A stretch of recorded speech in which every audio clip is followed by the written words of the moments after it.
എനിക്കും ഇതുപോലെ ഒരു കമോൺ എവരിബഡി സ്റ്റോറി ഉണ്ട്. ഷാനിക്ക് എവിടെ വീണേ? ഞാൻ വീണതല്ല, എറിഞ്ഞിട്ടത്. ഇപ്പൊ എന്താന്ന് വെച്ചാൽ ഇപ്പൊ നമുക്ക് ഹൂട്ടിംഗ് എന്ന് പറയുന്നത് ഒരു നമ്മൾ പറയില്ലേ, ഇത് അല്ലാത്ത ഒരു കാലം ഉണ്ടായിരുന്നു പണ്ട്. ഞാന് കോട്ടയത്തിന്റെ അകത്ത് ഏതോ ഒരു സ്ഥലത്ത് ഞാനും എന്റെ ബാൻഡും കൂടി പരിപാടി നടത്തുക. ഞങ്ങൾ ഒരു 3 ബോയ് ബാൻഡ് പരിപാടിയൊക്കെ ആയിരുന്നു. അപ്പൊ ആ സമയത്ത് ആളുകൾക്ക് ഇതൊന്നും മനസ്സിലാവാത്ത ഒരു കാലഘട്ടം. അപ്പൊ ഞങ്ങള് നല്ല പാവപ്പെട്ട ആൾക്കാർ, അവർ മുമ്പ് ഏതോ ഒരുത്തം വിളിച്ചിട്ട് പോയതാ പരിപാടിക്ക്.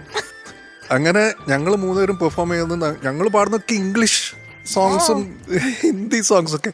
മുമ്പുള്ള ആൾക്കാരൊക്കെ എന്തേ കാണിക്കാൻ. അപ്പൊ ഞാൻ പരിപാടി ഇത് പറഞ്ഞത് മാത്രമേ ഓർമ്മയുള്ള മോള്. ഒരു സൈഡിൽ നിന്ന് അങ്ങ് തുടങ്ങി കൂവാൻ, കൂവി അവസാനം ഞങ്ങൾക്ക് ഞങ്ങളുടെ ശ്രുതി കേൾക്കുന്നില്ല, പാട്ട് കേൾക്കുന്നില്ല, ഒന്നും കേൾക്കണില്ല. അങ്ങനത്തെ അതാണ് എന്റെ കമോൺ എവരിബഡി. ഞാൻ വിചാരിച്ച കമോൺ എവരിബഡി എന്ന് പറയുമ്പോ അവരെല്ലാം കൂടെ സ്റ്റേജിൽ കയറി